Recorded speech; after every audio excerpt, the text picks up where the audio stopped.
તો હાલ મહત્વના સમાચાર પર નજર કરીએ। કેન્દ્ર શાસિત પ્રદેશ દીવ નગરપાલિકાને ફરી કોંગ્રેસે કબજે કરી છે। 13 વોર્ડની પાલિકા પર કોંગ્રેસે 10 વોર્ડમાં એકતરફી જીત મેળવી છે।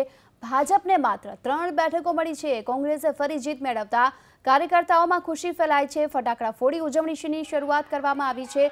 ચૂંટણી હોવાથી કેન્દ્ર શાસિત પ્રદેશ દીવમાં દારૂબંધી લાદવામાં આવી છે। તો આ સાથે આપણે જણાવી દઈએ કે હાલ જે પરિણામો સામે આવ્યા છે, કોંગ્રેસે 10 બેઠકો કબજે કરી છે। જો કે આ પહેલા પણ કોંગ્રેસ પાસે 10 બેઠકો હતી અને ફરીવાર સત્તા પર આવી છે કોંગ્રેસ, અને ભાજપને માત્ર 3 બેઠકોથી સંતોષ માનવાની હાલ ફરજ પડી છે। તો આ સાથે જ કોંગ્રેસના જે કાર્યકર્તાઓ છે તેઓ હાલ ઉજવણી કરી રહ્યા છે। ફટાકડા ફોડી જીતની જશ્નનું હાલ મનાવવામાં આવી રહ્યો છે। આ અંગે વધુ માહિતી માટે જોડાઈ ચૂક્યા છે સંવાદદાતા દિલીપ મોરી।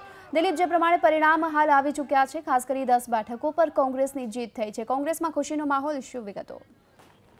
જી, ચોક્કસપણે કોંગ્રેસની ભવ્ય જીત થઈ છે।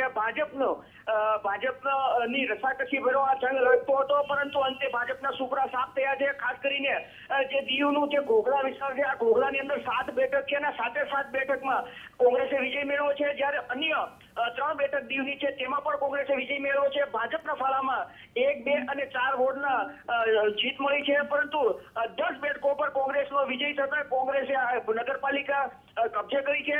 ભૂતકાળમાં પણ કોંગ્રેસ પાસે નગરપાલિકા હતી અને કોંગ્રેસે દબદબો યથાવત રાખ્યો છે। હાલ કોંગ્રેસી કાર્યકરો ગેલમાં છે, ભવ્ય રીતે જીતનો જશ્ન મનાવી રહ્યા છે। જી ચોક્કસથી, ખાસ કરી જે પ્રમાણે દિલીપ, કોંગ્રેસ પાસે પહેલા બેઠકો હતી અને એ જ બેઠકો હવે ફરીથી કોંગ્રેસ પાસે છે, એટલે દબદબો યથાવત છે। આ સાથે એ પણ જાણવા માંગીશું કે ભાજપની જે પ્રમાણે હાર થઈ છે, કયા કારણો જવાબદાર હોઈ શકે?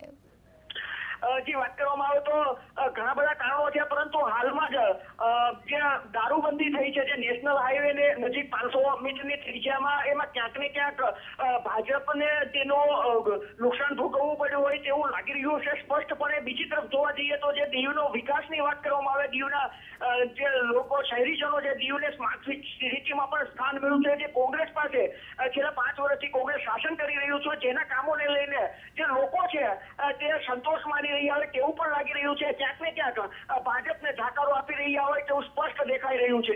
જી ચોક્કસ દિલીપ, આભાર આપનો આ સમગ્ર માહિતી બદલ।